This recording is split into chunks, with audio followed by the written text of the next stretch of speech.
राधे राधे। प्रणाम सभी को। वसुदेव सुतं देवं कंसचाणूरमर्दनं देवकी परमानंदं कृष्णं वंदे जगद्गुरुं। श्री कृष्णं वंदे जगद्गुरुं। पिछले वीडियो में श्लोक संख्या 6 तक की चर्चा हुई थी। आज 7वें श्लोक से। पूर्व श्लोक में भगवान ने अपने परम धाम का वर्णन करते हुए यह बताया है कि उसको प्राप्त होकर जीव लौटकर संसार में नहीं आता। उसके विवेचन के रूप में अपने अंश जीवात्मा को भी अपने से अभिन्न बताते हुए जीव से क्या भूल हो रही है जिससे उसको नित्य प्राप्त परमात्मा स्वरूप परम धाम का अनुभव नहीं हो रहा है, इसका हेतु सहित वर्णन आगे के श्लोक में करते हैं। ममैवांशो जीवलोके जीवभूत सनातना मनःषष्ठानि इंद्रियाणि प्रकृतिस्थानि कर्षति। इस संसार में जीव बना हुआ आत्मा स्वयं मेरा ही सनातन अंश है, परंतु वह प्रकृति में स्थित मन और पांचों इंद्रियों को आकर्षित करता है, अपना मान लेता है। व्याख्या। ममैवांशो जीवलोके जीवभूत सनातना। जिनके साथ जीव की तात्विक अथवा स्वरूप की एकता नहीं है, ऐसे प्रकृति और प्रकृति के कार्य मात्र का नाम लोक है। 3 लोक 14 भुवनों में जीव जितनी योनियों में शरीर धारण करता है, उन संपूर्ण लोकों तथा योनियों को जीव लोक के पद के अंतर्गत समझना चाहिए।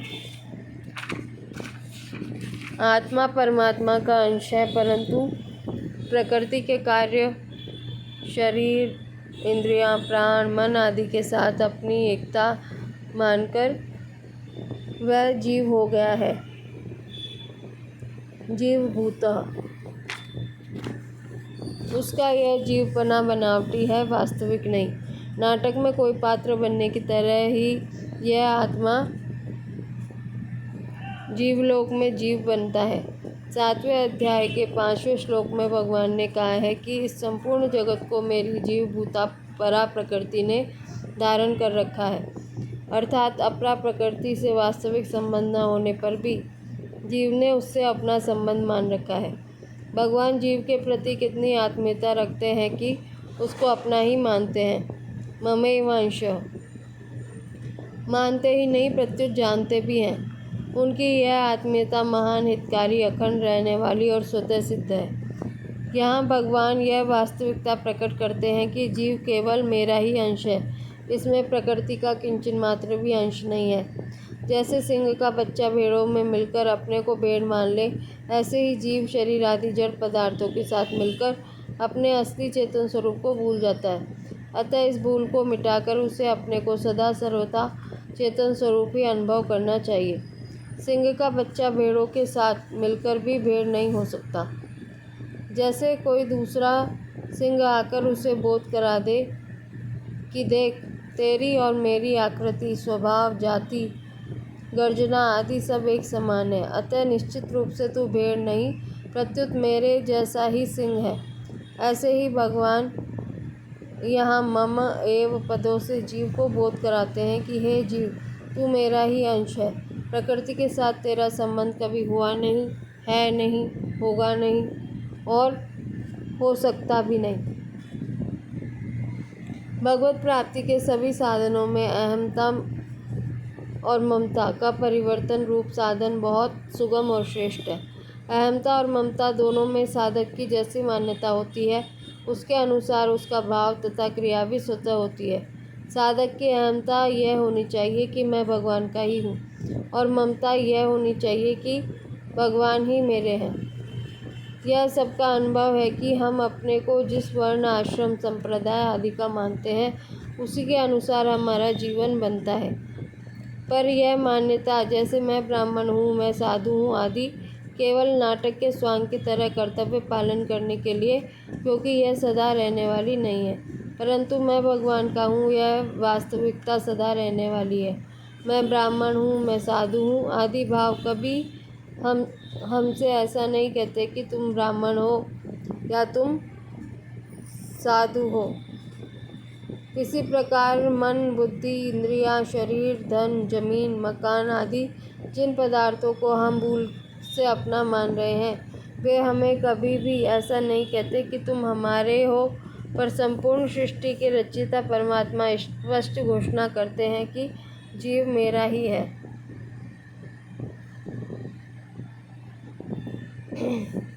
विचार करना चाहिए कि शरीर आदि पदार्थों को हम अपने साथ लाए नहीं, इच्छानुसार उनमें परिवर्तन कर सकते हैं।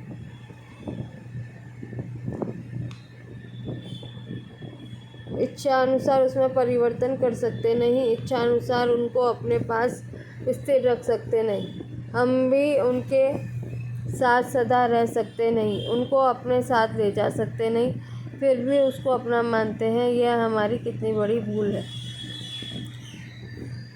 बचपन में हमारे मन, बुद्धि, इंद्रियां, शरीर जैसे थे वैसे अब नहीं है। सबके सब बदल गए हैं, फिर भी मैं जो बचपन में था वही अब हूँ ऐसा मानते हैं। कारण यही है कि शरीर आदि में परिवर्तन होने पर भी हमारे में परिवर्तन नहीं हुआ। इस प्रकार शरीर आदि में हमें स्पष्ट परिवर्तन दिखता है। जिसको परिवर्तन दिखता है वह स्वयं परिवर्तन रहित होता ही है। अतः संसार के पदार्थ, व्यक्ति हमारे साथी नहीं है। मैं भगवान का हूँ ऐसा भाव रखना, अपने आप को भगवान में लगाना है। साधकों से भूल यही होती है कि वे अपने आप को भगवान में न लगाकर मन बुद्धि को भगवान में लगाने की कोशिश करते हैं। मैं भगवान का हूँ इस वास्तविकता को भूलकर मैं ब्राह्मण हूँ, मैं साधु हूँ आदि भी मानते रहे और मन बुद्धि को भगवान में लगाते रहे तो यह दुविधा कभी मिटेगी नहीं। और बहुत प्रयत्न करने पर भी मन बुद्धि जैसे भगवान में लगने चाहिए वैसे लगेंगे नहीं। भगवान ने भी इस अध्याय के 4 श्लोक में मैं उस परमात्मा की शरण हूँ पदों से अपने आप को परमात्मा में लगाने की बात ही कही है। गोस्वामी तुलसीदास जी भी कहते हैं कि पहले भगवान का होकर फिर नाम जप आदि साधन करे तो अनेक जन्मों की बिगड़ी हुई स्थिति आज अभी सुधर सकती है। बिगड़ी जन्म अनेक की सुधरे अभी आज, होई राम को नाम जपू तुलसी तजी कुसुमाच। तात्पर्य यह है कि भगवान में केवल मन बुद्धि लगाने की अपेक्षा अपने आप को भगवान में लगाना श्रेष्ठ है। अपने आप को भगवान में लगाने से मन बुद्धि स्वतः सुगमता पूर्वक भगवान में लग जाते हैं। नाटक का पात्र हजारों दर्शकों के सामने यह कहता है कि मैं रावण का बेटा मेघनाद हूँ और मेघनाद की तरह ही वह बाहरी सब क्रियाएं करता है, परंतु उसके भीतर यह भाव हरदम रहता है कि यह तो स्वांग है, वास्तव में मैं मेघनाद नहीं हूँ। इसी तरह साधकों को भी नाटक के स्वांग की तरह इस संसार रूपी नाट्यशाला में अपने अपने कर्तव्य का पालन करते हुए भीतर से मैं तो भगवान का हूँ ऐसा भाव हरदम जागृत रखना चाहिए। जीव सदा से ही भगवान का है, सनातना। भगवान ने न तो कभी जीव का त्याग ही किया न कभी उससे विमुख ही हुए। जीव भी भगवान का त्याग नहीं कर सकता। भगवान के द्वारा मिली हुई स्वतंत्रता का दुरुपयोग करके वह भगवान से विमुख हुआ है। जिस प्रकार सोने का गहना तत्वतः सोने से अलग नहीं हो सकता, उसी प्रकार जीव भी तत्वतः परमात्मा से कभी अलग नहीं हो सकता। बुद्धिमान कहलाने वाले मनुष्य की यह बहुत बड़ी भूल है कि वह अपने अंशी भगवान से विमुख हो रहा है। वह इधर ख्याल ही नहीं करता कि भगवान इतने सुहृद, दयालु और प्रेमी हैं कि हमारे न चाहने पर भी हमें चाहते हैं, न जानने पर भी हमें जानते हैं। वे कितने उदार, दयालु और प्रेमी हैं, इसका वर्णन भाषा, भाव, बुद्धि आदि के द्वारा हो ही नहीं सकता। ऐसे सुहृद भगवान को छोड़कर अन्य नाशवान जड़ पदार्थों को अपना मानना बुद्धिमानी नहीं प्रत्युत महान मूर्खता है। जब मनुष्य भगवान के आज्ञानुसार अपने कर्तव्य का पालन करता है तब वे उसकी इतनी उन्नति कर देते हैं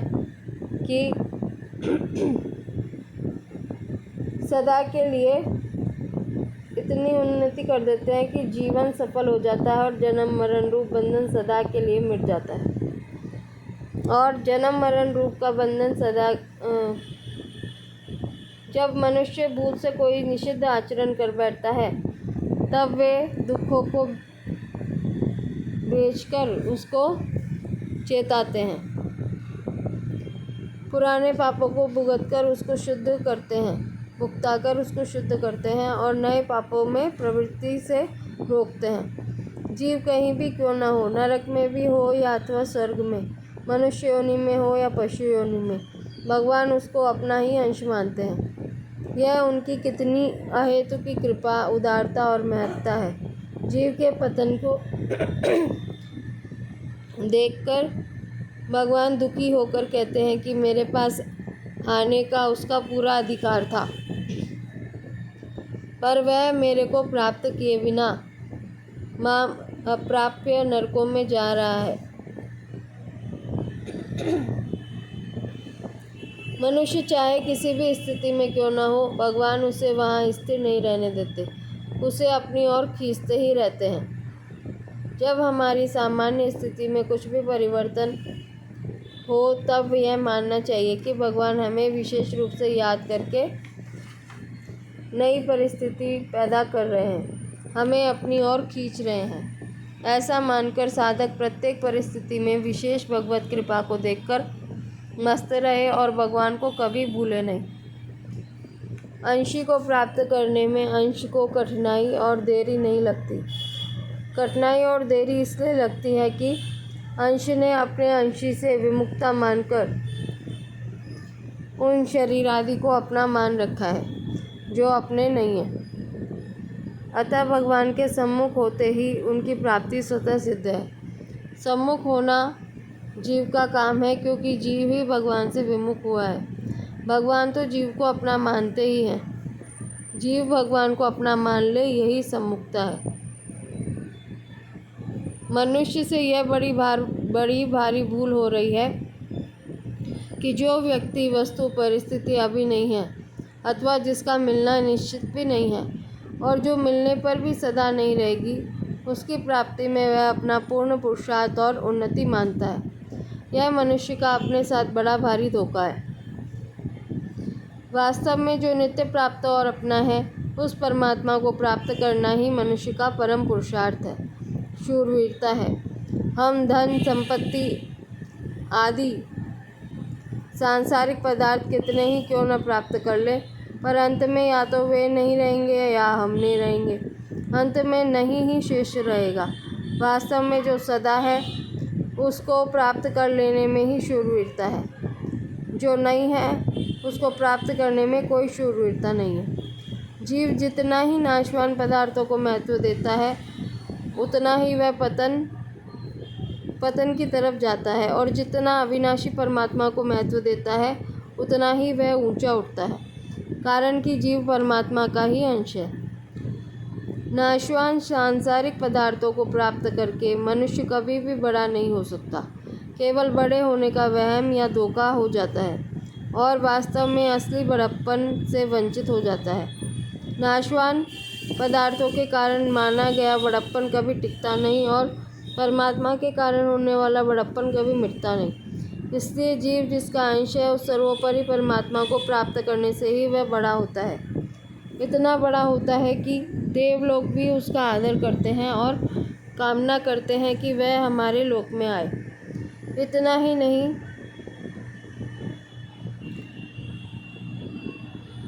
स्वयं भगवान भी उसके अधीन हो जाते हैं। मनः षष्ठानि इंद्रियाणि प्रकृतिस्थानि कर्षति। भगवान ने जिस प्रकार इस श्लोक के पूर्वार्ध में जीव को अपने में स्थित न मानकर उसको अपना अंश बताया है, उसी प्रकार श्लोक के उत्तरार्ध में मन तथा इंद्रियों को प्रकृति का अंश न कहकर उनको प्रकृति में स्थित बताया है। तात्पर्य है कि भगवान का अंश जीव सदा भगवान में ही स्थित है और प्रकृति में स्थित मन तथा इंद्रियां प्रकृति के ही अंश है।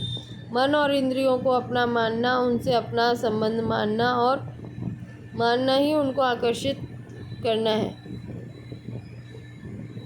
यहाँ बुद्धि का अंतर्भाव मन शब्द में जो अंतःकरण का उपलक्षण है और 5 कर्मेंद्रियों तथा 5 प्राणों का अंतर्भाव इंद्रिय शब्द में मान लेना चाहिए।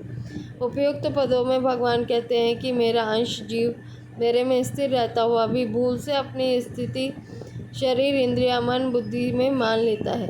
जैसे शरीर, इंद्रिया, मन, बुद्धि प्रकृति का अंश होने से कभी प्रकृति से पृथक नहीं होते, ऐसे ही जीव भी मेरा अंश होने से कभी मेरे से पृथक हो सकता नहीं, परंतु यह जीव मेरे से विमुख होकर मुझे भूल गया है। यहाँ मन और 5 ज्ञानेंद्रियों का नाम लेने का तात्पर्य यह है कि इन 6 से संबंध जोड़कर ही जीव बनता है। अतः साधक को चाहिए कि वह शरीर, इंद्रिया, मन, बुद्धि को संसार के अर्पण कर दे, अर्थात संसार की सेवा में लगा दे और अपने आप को भगवान के अर्पण कर दे। विशेष बात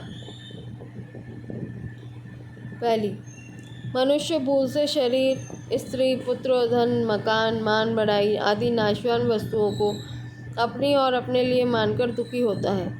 इससे भी नीची बात यह है कि इस सामग्री के भोग और संग्रह को लेकर वह अपने को बड़ा मानने लगता है, जबकि वास्तव में इनको अपना मानते ही इनका गुलाम हो जाता है। हमें पता लगे या न लगे, हम जिन पदार्थों की आवश्यकता समझते हैं, जिनमें कोई विशेषता या महत्व देखते हैं या जिनकी हम गरज रखते हैं, वे पदार्थ हमसे बड़े और हम उनसे तुच्छ हो जाते हैं।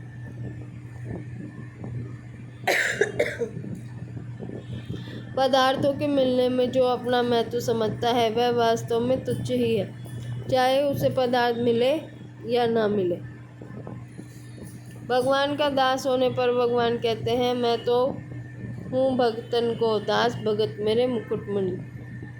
परंतु जिनके हम दास बने हुए हैं वे धनादि जड़ पदार्थ कभी नहीं कहते, लोभी मेरे मुकुटमणि। वे तो केवल हमें अपना दास ही बनाते हैं। वास्तव में भगवान को अपना जानकर उनके शरण हो जाने से ही मनुष्य बड़ा बनता है, ऊंचा उठता है। इतना ही नहीं, भगवान ऐसे भगत को अपने से भी बड़ा मान लेते हैं और कहते हैं, अहम भक्त पराधीनो यः स्वतंत्र इव द्विज साधुवीरग्रस्त हृदयो भक्तेर्भक्ता जनप्रिया। हे द्विज, मैं भक्तों के पराधीन हूँ, स्वतंत्र नहीं। भक्तजन मेरे को अत्यंत प्यारे हैं, मेरे हृदय पर उनका पूर्ण अधिकार है। कोई भी सांसारिक व्यक्ति, पदार्थ क्या हमें इतनी बड़ाई दे सकता है? यह जीव परमात्मा का अंश होते हुए भी प्रकृति के अंश शरीर आदि को अपना मानकर स्वयं अपना अपमान करता है और अपने को नीचे गिराता है। अगर मनुष्य इन शरीर, इंद्रिया, मन आदि सांसारिक पदार्थों का दास न बने तो वह भगवान का भी इष्ट हो जाए। इष्टोसी में दृढ़मति। जिन्होंने भगवान को प्राप्त कर लिया है उनको भगवान अपना प्रिय कहते हैं, परंतु जिन्होंने भगवान को प्राप्त नहीं किया है किंतु जो भगवान को प्राप्त करना चाहते हैं, उन साधकों को तो वे अपना अत्यंत प्रिय कहते हैं। भक्ता स्थिति में प्रिया। ऐसे परम दयालु भगवान को जो साधकों को अत्यंत प्रिय और सिद्ध भक्तों को केवल प्रिय कहते हैं, मनुष्य अपना नहीं मानता, यह उसका कितना प्रमाद है। दूसरा, संसार का एक छोटा सा अंश शरीर है और परमात्मा का अंश स्वयं जीवात्मा है। भूल यह होती है कि परमात्मा का अंश संसार के अंश के साथ मिलकर संसार और परमात्मा दोनों को अपने अनुकूल बनाना चाहता है। साधक का काम है इस भूल को मिटाना। इसके लिए वह शरीर को तो संसार के अनुकूल बना दे और स्वयं परमात्मा के अनुकूल बन जाए। तात्पर्य है कि शरीर को संसार पर छोड़ दे तो जैसी संसार की मर्जी हो वैसे रखे, और अपने को परमात्मा पर छोड़ दे तो जैसे परमात्मा की मर्जी हो वैसे रखे। संसार की चीज़ संसार को दे दे और परमात्मा की चीज़ परमात्मा को दे दे। यह ईमानदारी है।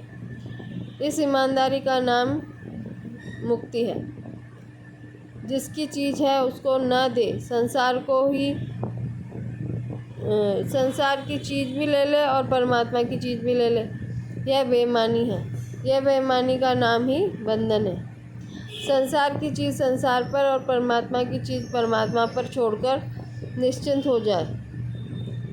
अपनी कोई कामना न रखे, न जीने की कामना रखे न मरने की।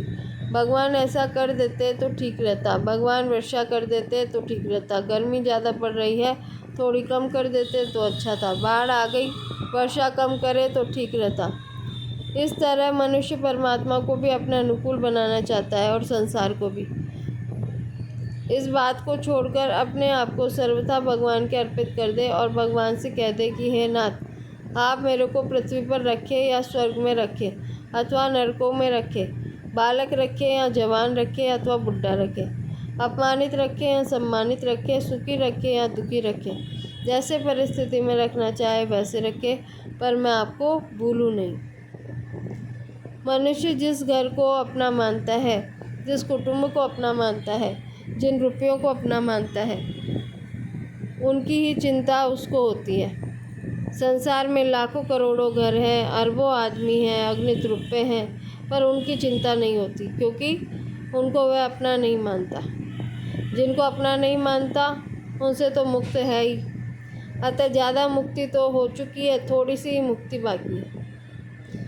विचार करना चाहिए कि जिन थोड़ी सी चीज़ों को हम अपनी मानते हैं, वे कौन सी सदा हमारे साथ रहने वाली है। चीज़ें तो रहेंगी नहीं, पर बंधन रह जाएगा जो जन्म मरण तक साथ देगा।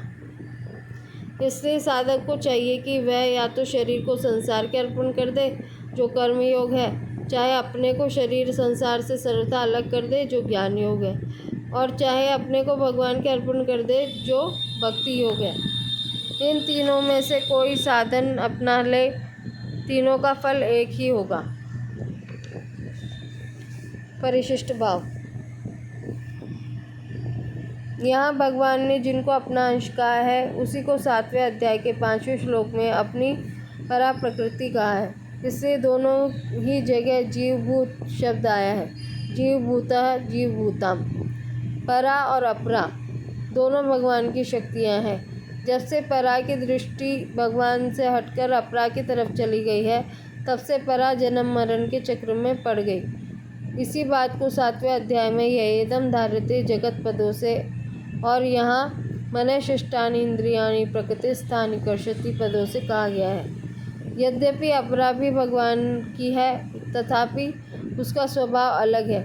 इसलिए भगवान ने अपने को अपरा से अतीत बताया है। यस्मात् क्षरमतीतो हम। परंतु परा और भगवान एक स्वभाव वाले अपरिवर्तनशील है। इसलिए ममैवांश पद में एव कहने का तात्पर्य है कि जीव केवल मेरा अंश है, इसमें प्रकृति का अंश किंचन मात्र भी नहीं है। जैसे शरीर में माता और पिता दोनों के अंश का मिश्रण होता है, ऐसे जीव में मेरा और प्रकृति के अंश का मिश्रण नहीं है, प्रत्युत वह केवल मेरा अंश है। अतः इसका संबंध केवल मेरे साथ है, प्रकृति के साथ नहीं। प्रकृति के साथ संबंध तो यह खुद जोड़ता है। मनःशिष्टानि इंद्रियाणि प्रकृतिस्थानि कर्षति। अपरा प्रकृति परमात्मा की है, पर जीव ने उसको अपना मान लिया और उससे सुख लेने लग गया, तभी यह बंधन में पड़ा। अपनी न होने के कारण ही न वस्तुएं ठहरती है और न सुख ठहरता है। स्थूल, सूक्ष्म और कारण शरीर के साथ अपना संबंध मानना ही अनर्थ का कारण है। जीव शरीर को अपनी तरफ खींचता है, अर्थात अपना मानता है, पर जो वास्तव में अपना है, उस परमात्मा को अपना मानता ही नहीं। यही जीव की मूल भूल है। जीव ब्रह्म निर्गुण का अंश नहीं है, प्रत्युत ईश्वर का अंश है। ईश्वर अंश जीव अविनाशी। कारण कि ब्रह्म चिन्मय सत्ता मात्र है, अतः उसमें अंश अंशीभाव हो सकता ही नहीं। जीव को ब्रह्म से एकता है, अर्थात अनेक रूप से जो जीव है वही एक रूप से ब्रह्म है। शरीर के साथ संबंध होने से अंश है, शरीर के साथ संबंध होने से वह जीव है, और शरीर के साथ संबंध न होने से वह ब्रह्म है। अतः वास्तव में जीव और ब्रह्म दोनों ही समग्र भगवान के अंश है। इससे भगवान ने अपने को ब्रह्म की प्रतिष्ठा बताया है। ब्राह्मणों ही प्रतिष्ठा हम, और ब्रह्म को अपने ही समग्र रूप का एक अंश बताया है। ते ब्रह्मा तद्विदु। मन और इंद्रियां जिसके अंश है उसी में रहते हैं, प्रकृतिस्थानी। इससे जीव को यह शिक्षा लेनी चाहिए कि मैं भी जिसका अंश हूँ उसी में निरंतर रहना चाहिए, उसी के साथ संबंध जोड़ना चाहिए। यह संबंध स्वयं को ही जोड़ना पड़ेगा, दूसरा नहीं जोड़ेगा। कारण कि स्वयं ने ही जगत से संबंध जोड़ा है और स्वयं ही परमात्मा से विमुख हुआ है। जगत के सम्मुख होने में जगत कारण नहीं है और परमात्मा से विमुख होने में परमात्मा कारण नहीं है। प्रत्युत दोनों में स्वयं ही कारण है। परमात्मा का अंश होने से जीव स्वतंत्र है और इसी स्वतंत्रता का उसने दुरुपयोग किया है। इससे इसका सदुपयोग स्वयं को ही करना पड़ेगा। उद्धरेदात्मनात्मानम्। प्रकृति के साथ मन और इंद्रियों का नित्य और वास्तविक संबंध है, पर मन और इंद्रियों के साथ स्वयं का अनित्य और माना हुआ संबंध है। अनित्य संबंध कभी स्थायी नहीं रहता, प्रत्युत बदलता और मिटता रहता है। स्वयं का नित्य संबंध परमात्मा के साथ है, जो कभी बदलता नहीं और मिटता नहीं। परंतु अनित्य संबंध को स्वीकार कर लेने से उस नित्य संबंध से विमुक्तता हो जाती है, जिससे उसका अनुभव नहीं होता। ममैवांशो जीवलोके। इन पदों से ये भाव निकलता है कि हम तो प्रभु को अपना मानते हैं, पर प्रभु हमें अपना जानते हैं। जब जीव भगवान के शरण हो जाता है, तब वह भी प्रभु को अपना जान लेता है। मामेव ये प्रपद्यन्ते मायामेतां तरन्ति ते। जीव भगवान का सनातन अंश है, अतः भगवान के साथ अपना संबंध जोड़ना अर्थात उनको अपना मानना ही इसका वास्तविक पुरुषार्थ है। शरीर से होने वाले पुरुषार्थ में तो क्रिया मुख्य है, जो केवल संसार के लिए ही होती है, क्योंकि शरीर संसार का अंश है। परंतु स्वयं से होने वाले पुरुषार्थ में भाव मुख्य है। इसलिए बुराई रहित होना, असंग होना, भगवान को अपना मानना, ये स्वयं के पुरुषार्थ हैं। बुराई रहित होने से मनुष्य संसार के लिए उपयोगी हो जाता है। शरीर संसार से असंग होने से अपने लिए उपयोगी हो जाता है। भगवान को अपना मानने से भगवान के लिए उपयोगी हो जाता है। बुराई रहित हुए बिना मनुष्य संसार के लिए उपयोगी नहीं हो सकता। शरीर संसार से असंग हुए बिना मनुष्य अपने लिए उपयोगी नहीं हो सकता। भगवान के साथ अपनेपन का संबंध जोड़े बिना मनुष्य भगवान के लिए उपयोगी नहीं हो सकता। मैं बुराई रहित हो जाऊं, मैं असंग हो जाऊं, मैं भगवत प्रेमी हो जाऊं, ऐसी आवश्यकता का अनुभव करना भी पुरुषार्थ है। परंतु सबसे पहले साधक को यह स्वीकार कर लेना चाहिए कि मैं बुराई रहित हो सकता हूँ, असंग हो सकता हूँ, प्रेमी हो सकता हूँ। इसके लिए साधक को यह जानना चाहिए कि संसार के नाते भी हम सब एक हैं, आत्मा के नाते भी हम सब एक हैं और परमात्मा के नाते भी हम सब एक हैं। इसलिए जैसे अपने शरीर के हित का भाव रहता है, ऐसे ही संपूर्ण शरीर के हित का भाव रहना चाहिए, अथवा जैसे संपूर्ण शरीर से हम निर्लिप्त रहते हैं, ऐसे ही इस शरीर से भी निर्लिप्त रहना चाहिए। संपूर्ण शरीरों के साथ अपने शरीर की एकता मानकर हम बुराई रहित हो सकते हैं।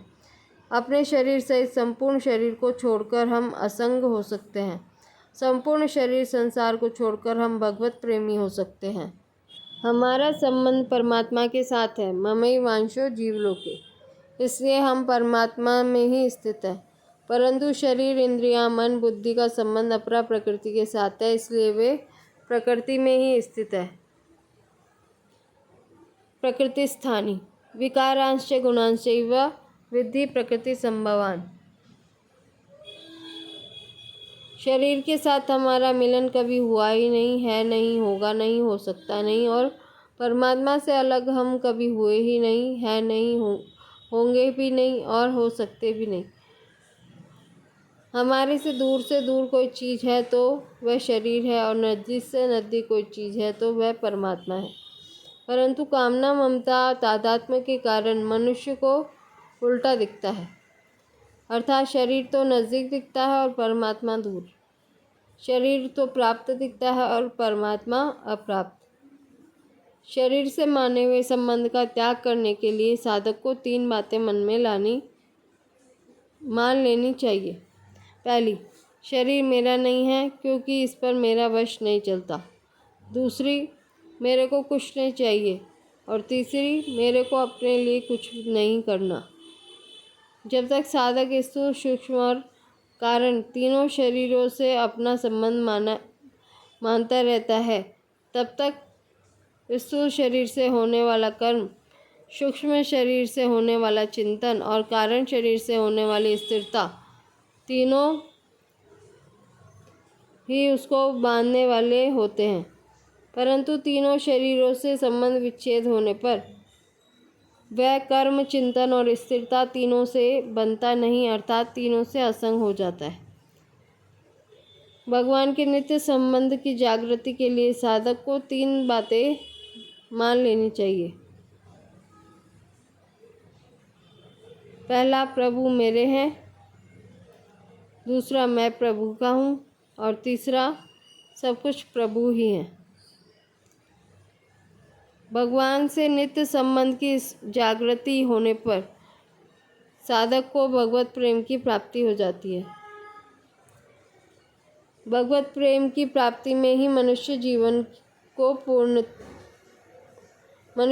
की पूर्णता है। मनुष्य में 3 इच्छाएं होती है। पहला, भोग की इच्छा, दूसरी तत्व की इच्छा और तीसरी प्रेम की इच्छा। भोग की इच्छा कामना, तत्व की इच्छा जिज्ञासा और प्रेम की इच्छा पिपासा कहलाती है। भोग की कामना शरीर को लेकर, तत्व की जिज्ञासा स्वरूप को लेकर और प्रेम की पिपासा परमात्मा को लेकर होती है। शरीर को अपना मानना भूल है, क्योंकि शरीर प्रकृति का अंश है। अतः शरीर को लेकर होने वाली भोग की इच्छा प्राकृत होने से अपनी नहीं है, परंतु मानते हैं अपनी नहीं है, प्रत्युत भूल से है। परंतु तत्व को और प्रेम की इच्छा अपनी है, भूल से नहीं। परंतु तत्व की और प्रेम की इच्छा अपनी है, भूल से नहीं। इसलिए शरीर को निष्काम भावपूर्वक परिवार की, समाज की और संसार की सेवा में लगाने से अथवा तत्व की जिज्ञासा तेज होने से भूल मिट जाती है। भूल मिटने से भोग की इच्छा मिट जाती है। भोग की इच्छा मिटने से तत्व की जिज्ञासा पूर्ण हो जाती है और साधक को स्वरूप में स्वाभाविक स्थिति का अनुभव हो जाता है, अर्थात उसको तत्व ज्ञान हो जाता है। वह जीवन मुक्त हो जाता है। फिर स्वरूप जिसका अंश है, उस परमात्मा के प्रेम की पियासा जागृत होती है। मात्र जीव परमात्मा के अंश है, इसलिए मात्र जीवों की अंतिम इच्छा प्रेम की ही है। प्रेम को इच्छा सार्वभौम इच्छा है। प्रेम की इच्छा सार्वभौम इच्छा है। प्रेम की प्राप्ति होने पर मनुष्य जन्म पूर्ण हो जाता है, फिर कुछ बाकी नहीं रहता। इससे आगे के श्लोकों की चर्चा कल करेंगे। राधे राधे।